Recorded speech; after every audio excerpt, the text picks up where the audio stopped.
companies are born out of passion. Okay, passion is very good. You can work for 18 hours, but one video I saw and it said that.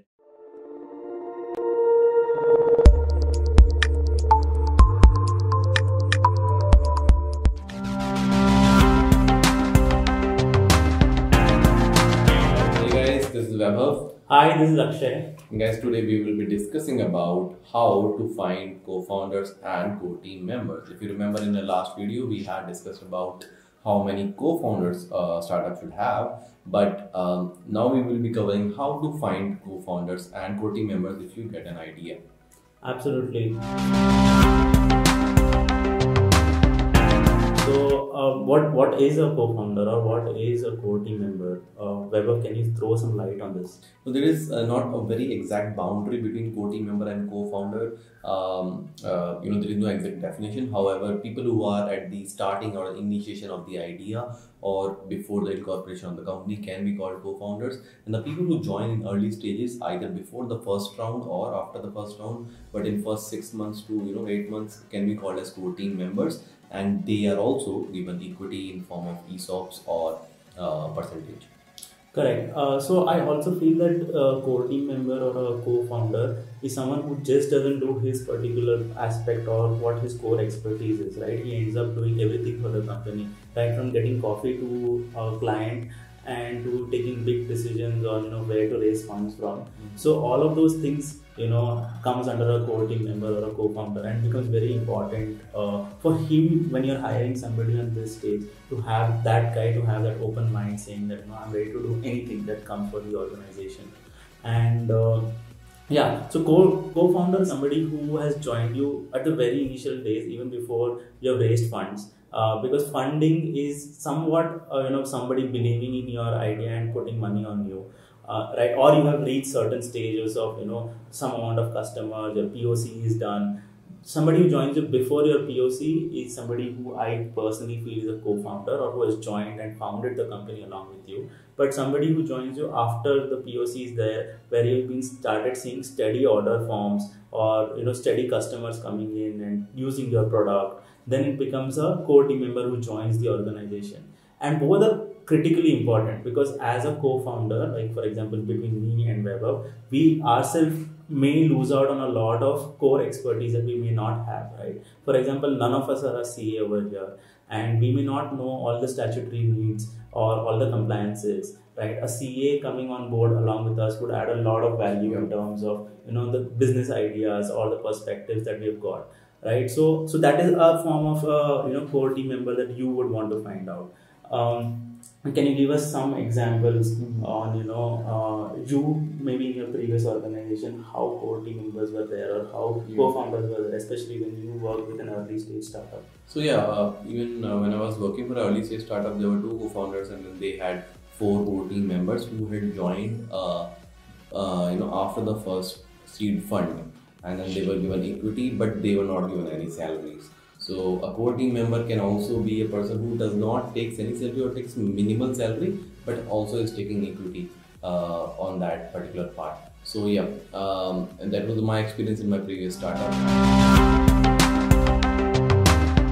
Regarding expertise of the core team member, guys, like a co-founder, core team member also will work on various fields, marketing, operations, and that is why it is important to take a guy who's agile and intelligent and energetic and can be molded and can be put at any particular department, and he will do wonders there, and he's completely okay with doing that. I mean, that is one quality. So core team member is a shadow of co-founder at the end of the day. So that is important that the core team member has the diversity, agility and flexibility to adapt to any particular environment, any particular department. You give him sales, he will do sales. You give him marketing, he will do marketing, because that's what initial team is about. Absolutely. And to give you some examples, right? For example, who would be a core team member, or can I tell you some organizations where core team members came in place and did wonders for the organization, right? So some of the few guys who I would say is the Airbnb growth manager, who came in as a very early stage employee, and he was a person who really ensured that Airbnb co-founders understood how growth has to happen for an app. He was the one who introduced different form of emailers and where you will be able to find out which email works better, how should be the email format. He did a lot of A/B testing. They were actually one of the pioneers in the product management and the growth field, who ensured that Airbnb reaches so many millions of people, and they're able to use Airbnb and put in that concept out. And he was also one of the few guys who came and said that people don't actually come to Airbnb because the photographs that are there inside it, they're not professional. And he took up the idea, saying that I should come, there should be a photographer who should go to each room and take photos which are very professional and edited, so that when somebody lands onto your page, ends up scrolling more and more and is more engaged in the website. So a core team member can be somebody who has an expertise, and you have hired specifically for him to do something on that particular field, but is not limited to that. Yeah, and also guys, once you grow, you can also check out the video of him on this click above, and this is one from the YC school, where he had given an idea about how growth hacking can be done for any startup. Yeah, and guys, also you have to keep in mind that as the organization grows, co-founders will obviously age out at a particular time, and then core team member has to be stepping. Somebody has to step into leadership position. So you also have to keep in mind that core team members can be nurtured as future leaders of the company. And eventually, if you see Google, Sergey Brin and Larry Page had to give the baton to Sundar Pichai, Bill Gates had to give baton to, or Steve Ballmer had to give baton to Satya Nadella. And similarly, the baton has to be forwarded. Jeff Bezos is forwarding that baton to somebody else. So you need to understand that the responsibilities that you are wearing today will be tomorrow transferred to somebody else.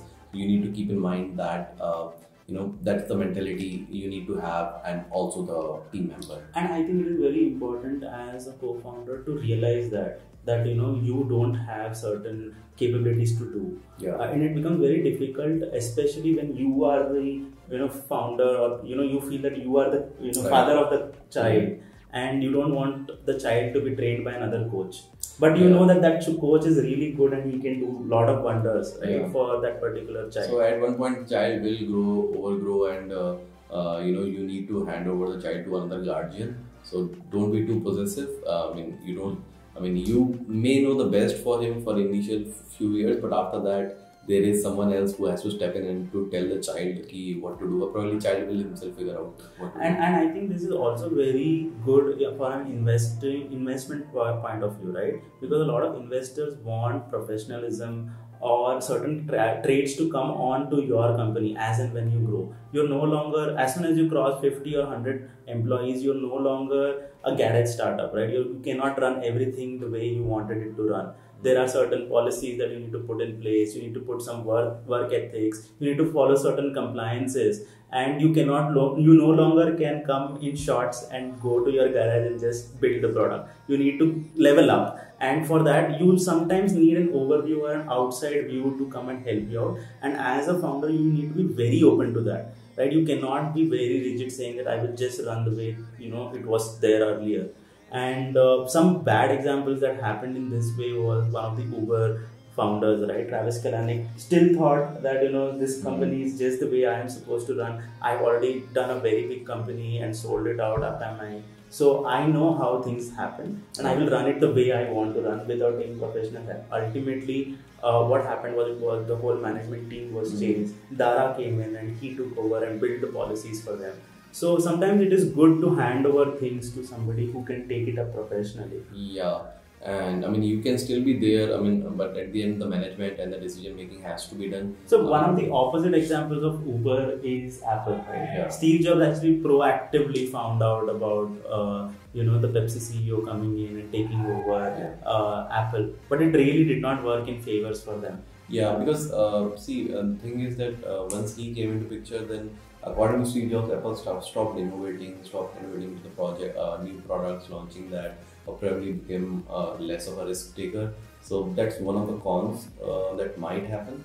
Correct, and you as a founder, but you as a founder should kind of step into a advisory role for that point of view and understand synergies. Right. So that becomes very core. So because you know that the characteristics or the values of the company is something that you have built, and you know exactly what took you that far. And for Apple, it was innovation, and Pepsi was an FMCG player who said that I know how to sell the cold drink, and I know that it has been selling for the last 100 years. The only way the innovations that they did were very different as compared to tech innovations that needed you to really build a new wheel altogether, right? Yeah. So at least at the stage in which when Apple hired for the CEO position. So sometimes you need to take a trial period, and a lot of new age startups have understood this, right? And that is why they run a full trial period. They get in people to first experience the organization, and then once they have cultural fits,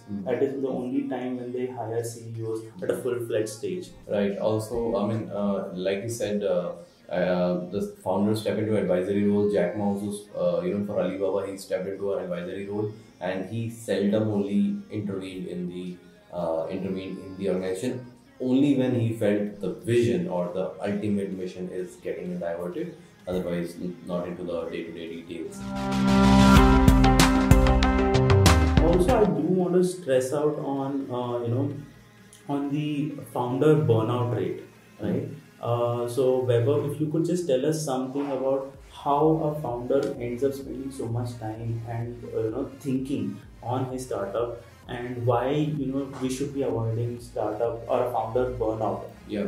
So guys, the companies are born out of passion. Okay, passion is very good. You can work for 18 hours, but I saw one video and it was this was one video I saw, and it said that passion eventually burns out, and then that's when you start going towards system and process. So it's good that the company is born out of passion. You're working 18 hours a day, but you can't work 18 hours a day for full 2 years or 3 years, and eventually that starts impacting your efficiency. It starts impacting your decision making. It starts impacting your long-term thinking. So you need to come out of the details and then fly at a particular height, take a bird's eye view, and then make decisions for the company from a strategy perspective at 6 month to 12-month time period, or probably 5-year time period. But you need to get out of the details. That's one. Number two, as I said, working 18 hours is good, but it's not sustainable at the end of the day. So that is why you need to start delegating things to the core team members, even if there is a risk involved that they may not do as good as you are, but you will have to do it, not just for yourself, for the company as well. So, yep. Yeah, without that, scale is not possible, right? You want to build a scalable company, you need to delegate, and you need to understand that there will be mistakes. It may be 90% of what you would be able to do, but it's absolutely all right. 90% is a very good number to achieve, right? At least the wheel is moving, and it is moving in the right direction. That is more than what is important. Like in our case, I love to make features for website and mobile application. I love to be it in a way that I want, but the thing is I don't get time to enhance. I have to delegate it to a product manager who will then be taking care of it. So things may not turn out exactly the way I thought it to be, but I'll have to be okay with it, and probably they might work even better the way I thought it. Also, one more point that we want to touch in this video is the equity that you give to a co-founder or to a core team member. Right. So again, as discussed earlier, a co-founder is someone who joins you before the POC has been completed or during the POC stage, where he ensures that the product is actually successful or the startup vision is successful. Somebody who's adding to the vision and who's saying that this is what you will be able to do with this particular idea or with the organization is someone who comes in as a co-founder. So how much equity to give to this co-founder? It's again very, very customized, dependent answer, but I would just say follow this basic thumb rule that give it generously enough so that the person feels like an owner of the organization. Absolutely. So as long as the person feels that he is going to be the owner of the organization. See, if two of us think to start and we both are of the same age, we always divided it in 50-50, right? Because we knew that both of us will add different set of values and both our visions are aligned. So we knew when we started off 50-50. If we are three of us, we would have definitely started equally, and especially when all of us came in together and with the type of skill set that we had built on. But somebody who's joining, say 6 months, 7 months down the line, the company has been formed, the funds have been raised, and that is the time when a core team member comes, and it becomes very difficult. And that point of time, it becomes more important for you to as a founder, to showcase the value that you will be able to give back to the core team member, whereas how much value he is able to bring back on the table. And if you are able to kind of then make him feel that yes, he is still a owner of the organization, it makes a very good number. And typically you would have 1 or 2 core team members joining you at a very early stage, say 7 months to 1 year down the line, when you have found the organization or raised funds, right? And you should be very easily able to give somewhere close to 5 to 7% for such a person. And if he's ready to bring in or add so much of value in that organization, the things that you should be looking at is, he may not be your friend, but you should have some kind of references for him. He should have done some very awesome job or gone through the same cycle or a growth cycle where he or she has showcased himself or herself in terms of what they can bring onto the table, and you are confident on that front. And also it could be structured in such a way that you and him, both of them, are in a variable mode where you feel how much contribution they are able to bring onto the table, and at the same time you are giving out shares or ownership of the company at a particular interval, and that is called as ESOPs, are already given to a lot of employees, but for a core team member it is very well structured. It is also called as key management in some share application accounts and everything. So we will talk about ESOPs in some subsequent videos, and for that we will definitely give you more in depth on what is ESOP and how it has to be structured, whom to give an ESOP to, right? And what provisions to be made in shareholder agreements and company's MOA, whatever it is, to roll out the ESOPs. Correct. Okay, thank you guys. Thanks for watching the video, and stay tuned for more videos to come. Do subscribe to the channel, and also do check us out and check our products on our website. I hope you did like the Kazam Mini, and do give us some reviews or comments on the section below. Okay, thank you guys. Bye.